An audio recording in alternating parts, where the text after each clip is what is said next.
माता माझी जिजाऊ अहिल्यादेवी होळकर आणि क्रांतीवीर उस्ताद लहुजी साळवे यांना सर्वप्रथम ठिकाणी अभिवादन करतो। खरं तर मला असं वाटतं की जय शिवराय म्हटलं तर चाललं असतं अमोल दादा, कारण त्यात सगळंच काय आलेलं आहे। आज या व्यासपीठावरती या देशाचं सर्वोच्च नेतृत्व, लोकनेते, पद्मविभूषण खासदार आदरणीय शरदचंद्रजी पवार साहेब उपस्थित आहेत। मला असं वाटतं की आपण सर्वांनी जोरदार टाळ्यांनी त्यांचं स्वागत करावं, जोरदार टाळ्यांनी स्वागत करा। प्रांताध्यक्ष शशिकांतजी शिंदे साहेब, राष्ट्रवादीचे लोकप्रिय नेते जयंतजी पाटील साहेब, पुरोगामी महाराष्ट्र नेते जितेंद्र आव्हाड साहेब, ज्येष्ठ नेते अनिल बाबू देशमुख साहेब, सर्वच व्यासपीठ त्या ठिकाणी अमोलदादा आहेत, अमर काळे साहेब, सर्वच व्यासपीठ त्या ठिकाणी। आज खरं तर मला ओबीसीच्या वतीने 5 मिनिटं आपल्यासमोर बोलण्याची त्या ठिकाणी मला संधी आलेली आहे, याचा मला आनंद आहे। पण यापेक्षा जास्त मला या गोष्टीचा अभिमान वाटतो की मी राष्ट्रवादी काँग्रेस शरदचंद्र पवार पक्षाचा एक ओबीसीचा प्रतिनिधी म्हणून आपल्यासमोर 5 मिनिटं बोलतोय। याला देखील एक कारण आहे, कारण ज्या ओबीसीला या देशामध्ये, या समाजामध्ये ओळख निर्माण करून दिली, ज्या ओबीसीला खऱ्या अर्थाने जन्माला घातलं, त्या आदरणीय शरदचंद्रजी पवार साहेबांच्या पक्षाच्या व्यासपीठावरती मला ओबीसीचा प्रतिनिधी म्हणून बोलायला मिळतं, याचा मला जास्त अभिमान वाटतो, याचा मला जास्त अभिमान वाटतो। खरं तर आपण सर्वांनी आज या 5 मिनिटांमध्ये थोडीशी पार्श्वभूमी समजून घेतली पाहिजे। मुळात आपल्या सर्वांना ओबीसी हा कोण आहे हे सगळ्यांनी अगोदर लक्षात घेतलं पाहिजे। जितेंद्र आव्हाड साहेब नेहमी म्हणतात की ओबीसी हा शूद्र आहे, ओबीसी हा शूद्र होता। हो, हे खरं आहे, हे वास्तविक आहे। तुम्ही आणि आम्ही सर्वांनी लक्षात घेतलं पाहिजे की या समाजामध्ये ज्या वेळेला ओबीसीला त्या ठिकाणी आरक्षणाच्या माध्यमातून स्वतःच्या न्याय हक्कासाठी, समाजाच्या हितासाठी, समाज हक्कासाठी भांडावं लागलं, त्यावेळेला सर्वप्रथम म्हणजे ओबीसी हा शूद्र होता, हे ओबीसी लक्षात घेतलं पाहिजे। त्याची एक मोठी लढाई लढली गेली होती, ती हजारो वर्षे त्या ठिकाणी ती लढाई लढली गेली। अमोलदादांच्या त्या सिरियलच्या माध्यमातून आपण पाहत असतो, ही लढाई मोठी होती, कारण ओबीसीचा गुलामगिरीतून स्वतंत्राकडे येणारा हा लढा, हा त्या ठिकाणी एक अनोखा आणि एक मोठा असा लढा होता। पण या सगळ्या गोष्टी होत असताना फार प्रामुख्याने आपण काही गोष्टी लक्ष दिलं पाहिजे। त्याची पहिली लढाई जी सुरू झाली ती 1873 मध्ये, ज्या वेळेला सत्यशोधक समाजाची स्थापना झाली होती, क्रांतीसूर्य महात्मा ज्योतिबा फुले यांच्याकडनं खऱ्या अर्थाने ओबीसीला त्याच्या गळ्यातलं मडकं आणि कमरेची झाडू बाजूला काढून ठेवण्याचं त्या ठिकाणी त्या सत्यशोधक समाजाच्या माध्यमातून हा लढा सुरू झाला होता 1873 मध्ये। याचा दुसरा टप्पा होता 1902, ज्या वेळेला राजे शाहू महाराजांनी ओबीसीना प्रशासनामध्ये आणि शिक्षणामध्ये समान हक्क मिळावा म्हणून आरक्षणाच्या माध्यमातून एक संधी उपलब्ध करून दिली होती। हा दुसरा टप्पा होता। आणि तिसरा टप्पा होता 1930 मध्ये, ज्या वेळेला डॉक्टर बाबासाहेब आंबेडकरांनी अदर बॅकवर्ड क्लास ओबीसी याला मेहबूबाई एका कायद्याच्या रूपामध्ये, कायद्याच्या मसुद्यामध्ये आणण्याचा त्या ठिकाणी प्रयत्न केला आणि त्या ठिकाणी घटनेमध्ये 340 हे कलम लागू करून दिलं, ज्याच्या माध्यमातून मागासवर्गीयांना त्या ठिकाणी आरक्षणाचा मार्ग मोकळा झाला। पण या सगळ्या गोष्टी होत असताना मित्रांनो, तुम्ही आणि आम्ही लक्षात ठेवलं पाहिजे की हा लढा छोटा लढा नव्हता। या सगळ्या गोष्टी होत असताना 1947 नंतर 1993 पर्यंत जवळजवळ 43 ते 53 वर्ष ओबीसीने लढावं लागलं होतं त्यांच्या न्याय हक्कासाठी, आरक्षणासाठी।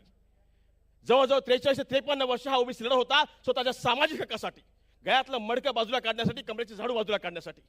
पण या गोष्टी होत असताना ओबीसीला खऱ्या अर्थाने जर सामाजिक न्याय कोणी दिला असेल तर शिव फुले शाहू आंबेडकरांच्या नंतर शरदचंद्र पवार साहेबांनी या ओबीसीला न्याय दिला, तो म्हणजे मंडल आयोगाच्या माध्यमातून। कारण 1993 ज्या वेळेला मंडल आयोगाची अंमलबजावणी करायची होती, त्या वेळेला देशामध्ये विस्फोटक परिस्थिती होती मेहबूबाई, साधारण गोष्ट नव्हती ती। आणि अशा वेळेला जर हा मंडल आयोग लागू केला गेला तर देशातलं सरकार जाऊ शकतं, हे व्हीपी सिंगांना माहिती होतं। आणि त्याच वेळेला व्हीपी सिंगांनी हा विश्वास दर्शवला की जर सरकार गेले तरी हरकत नाही, पण या देशामध्ये ओबीसीना सामाजिक न्याय मिळाला पाहिजे, यासाठी मंडल आयोगाच्या माध्यमातून त्यांनी भूमिका घेतली आणि मंडल आयोग लागू केला, ओबीसीना आरक्षण मिळालं। पण इतक्यात संपलं नव्हतं। मगाशी मी म्हटलं ना, शरदचंद्र पवार साहेबांना मस्या म्हणायला कारण आहे, इतक्यात संपलं नव्हतं। कारण हा आयोग लागू झाल्यानंतर महाराष्ट्रामध्ये याची अंमलबजावणी करण्यासाठी एक मोठं चॅलेंज होतं, एक विस्फोटक परिस्थिती होती, सरकार पडलं असतं। पण त्यावेळेचे मुख्यमंत्री आदरणीय शरदचंद्र पवार साहेबांनी कुठलीही पर्वा न करता ओबीसीना त्या ठिकाणी या महाराष्ट्रामध्ये आरक्षण करून दिला, मंडल आयोगाची अंमलबजावणी केली। महाराष्ट्र, गर्वाने सांगतो, महाराष्ट्र एक पहिलं राज्य होतं मेहबूबाई, जे त्या ठिकाणी ओबीसीच्या माध्यमातून, मंडल आयोगाच्या माध्यमातून शरदचंद्र पवार साहेबांनी ओबीसीना आरक्षणाचा मार्ग मोकळा करून दिला होता। मला असं वाटतं की यासाठी सर्वांनी, या व्यासपीठातल्या या सभागृहात सर्वांनी जोरदार टाळ्यांनी, कारण कारण ओबीसींच्या गळ्यातलं मडकं आणि झाडू हे काढण्याचं तर काम कोणी केलं असेल तर आदरणीय शरदचंद्र पवार साहेबांनी केलं होतं. पण हे सगळं आम्हाला त्या ठिकाणी विसरतो. रविकांत गोपचे आलेत का? आलेत तिरोड्यावरनं. आम्ही सगळं विसरतो की आम्ही एक मंडल यात्रा काढली होती गेल्या 30 वर्षाच्या कालावधीमध्ये. 27 वर्षाच्या कालावधी पक्षाच्या आजपर्यंत ओबीसीना सगळं काही मिळालं, पण त्या ओबीसीच्या माध्यमातून त्या ठिकाणी मेहबूबाई कोणी देखील आजपर्यंत मंडल यात्रा काढली नव्हती. या ठिकाणी कृतज्ञता म्हणून त्या ठिकाणी पक्षाच्या वतीने एक मंडल यात्रा काढण्यात आली होती आणि ही मंडल यात्रा नागपूरपासून अनिल बाबू देशमुख यांच्या त्या जिल्ह्यापासून सुरुवात केली होती. ती अखंड त्या ठिकाणी महाराष्ट्राच्या कानाकोपऱ्यामध्ये नेली होती. पण या सगळ्या गोष्टी होत असताना देखील तुम्ही आणि आम्ही सर्वांनी एक गोष्ट मध्ये जाणून घेतली पाहिजे, ती म्हणजे की ओबीसीचा लढा अजून संपलेला नाहीये. कारण ओबीसीला जर खऱ्या अर्थाने त्या ठिकाणी सामाजिक न्याय हवा असेल तर जात न्याय जनगणनेचा हा दुसरा लढा फार महत्वाचा आहे, फार महत्वाचा आहे. आणि जात न्याय जनगणनेच्या लढ्याला लढण्यासाठी तुम्हाला आणि आम्हाला गर्वाने सांगावं वाटतं की आदरणीय सुप्रियाताई सुळे आणि खासदार अमोलदादा कोल्हे यांनी देशाच्या संसदेमध्ये वारंवार जात न्याय जनगणनेसाठी अखेरची त्या ठिकाणी मागणी केली होती की जर जात न्याय जनगणना झाली नाही तर आम्ही रस्त्यावरती उतरू. हे सुप्रियाताईंनी आणि आदरणीय अमोलदादांनी केलं. पण हे तुम्ही आणि लक्षात ठेवलं पाहिजे. आम्हाला सातत्याने या गोष्टीचा विसर पडतो. आम्ही विसरतो की कोणी आमच्यासाठी काय केलं करून. पण आज 1931 नंतर म्हणजे ब्रिटिशांच्या काळामध्ये जी जात न्याय जनगणना झाली होती त्याच्यानंतर आजपर्यंत या देशामध्ये जात न्याय जनगणना झाली नाही. तुम्ही आणि मी थोडा विचार केला पाहिजे की नक्की याच्या पाठीमागचं रहस्य काय. 2 मिनिटं अजून घेईन मी मित्रा. याच्या पाठीमागचं रहस्य काय करून 1931 नंतर 1951 मध्ये देश स्वतंत्र झाल्यानंतर जात न्याय जनगणनेचा प्रस्ताव आला होता. जनगणना झाली होती, पण याच्यामध्ये फक्त एससी आणि एसटी हे 2च कॉलम होते. ओबीसीची जात न्याय जनगणना नव्हती, ओबीसीचा कॉलम नव्हता. पण याच्यानंतर 2011 मध्ये मनमोहन सिंगांच्या काळामध्ये, पंतप्रधान मनमोहन सिंग होते त्या काळामध्ये जनगणना झाली होती आणि त्या जनगणनेमध्ये देखील 19,83,000 चुका आहेत असं सांगत केंद्र सरकारने ओबीसीच्या आरक्षणाचा जो लढा न्यायालयावर चालू होता त्या लढ्यासाठी तो डेटाबेस, तो एम्पिरिकल डेटा सादर केला नाही. यासाठी सुप्रियाताई संसदेमध्ये वारंवार भांडल्यात, तो सादर केला नाही. अखेरीस ओबीसीचं आरक्षण हे कोर्टामध्ये गेलं, न्यायालयामध्ये गेलं आणि न्यायालयाने सांगितलं की जोपर्यंत एम्पिरिकल डेटा येत नाही तोपर्यंत ओबीसीचं आरक्षण पूर्ववत करता येणार नाही. आज देखील काही जिल्ह्यामध्ये जवळजवळ 12 जिल्ह्यामध्ये जिल्हा परिषद, ग्रामपंचायती, नगर परिषद, पंचायत समिती आज देखील त्या ठिकाणी प्रलंबित आहेत. हे फक्त आणि फक्त यासाठी की ओबीसीचा एम्पिरिकल डेटा त्या ठिकाणी अवेलेबल नाही. पण हा एम्पिरिकल डेटा काय अवेलेबल नाही? राज्याचे मुख्यमंत्री देवेंद्र फडणवीस कधीतरी येऊन सांगणार त्या मीडिया समोर की त्यांना जेव्हा विचारलं गेलं होतं की तुमच्याकडे जो एम्पिरिकल डेटा आहे तो तुम्ही सादर करणार का, त्यावेळेला दिलेल्या 8 आठवड्याची मुदत संपताना देखील देवेंद्र फडणवीस साहेबांनी केंद्र सरकारकडनं एम्पिरिकल डेटा घेऊन राज्य सरकार सादर केला नाही, कोर्टात सादर केला नाही. अखेरीस ओबीसीचं आरक्षण हे कोर्टामध्ये प्रलंबित झालं.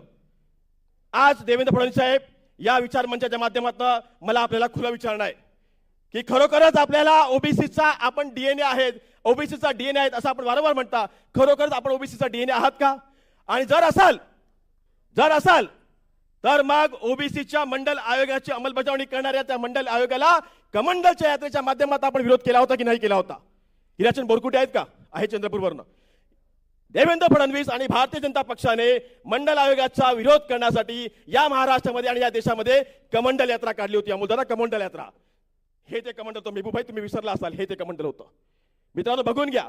याच भारतीय जनता पक्षाच्या नेत्यांनी, याच भारतीय जनता पक्षाने महाराष्ट्रामध्ये, देशामध्ये राजकृष्ण अडवाणींच्या नेतृत्वामध्ये ही कमंडल यात्रा काढली होती. हेच कमंडल का वापरलं गेलं होतं?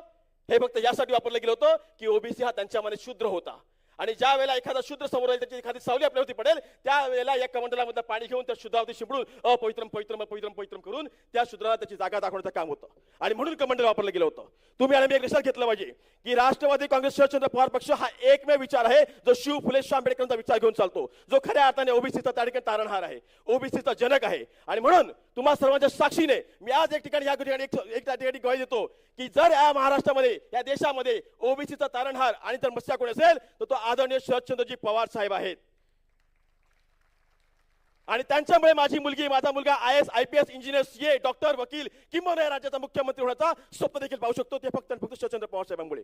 आणि म्हणून इथून पुढे हा लढा अधिकचा करायला पाहिजे, अधिकचा सक्षम केला गेला पाहिजे.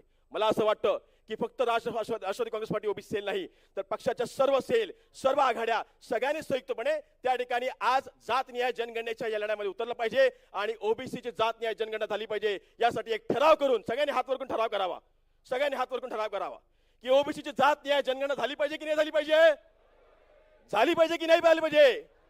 आज हा ठराव मी तुमच्या सर्वांच्या संमतीने आदरणीय शरदचंद्रजी पवार साहेबांकडे देणार आहे आणि त्या माध्यमातून येणारी लढाई ही आपण दिल्लीमध्ये लढू. जय हिंद, जय महाराष्ट्र, जय भीम, जय ओबीसी.